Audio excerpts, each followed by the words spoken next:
ఈ తమలపాకులతో తమలపాకుల బజ్జీ అయితే చేసుకున్నాము.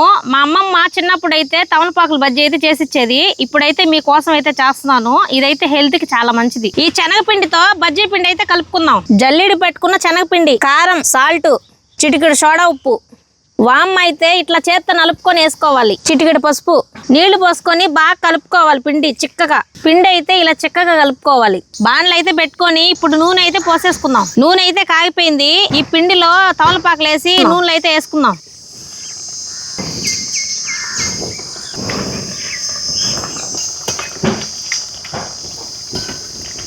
బజ్జీలు అయితే ఎర్రగా కాలిపోయాయి. ఇప్పుడైతే తీసేసుకుందాం. బజ్జీ అయితే రెడీ అయిపోయింది. ఇప్పుడు టేస్ట్ చేసి ఎలా ఉందో చెప్తా. కొంచెం ఆనియన్ నంచుకొని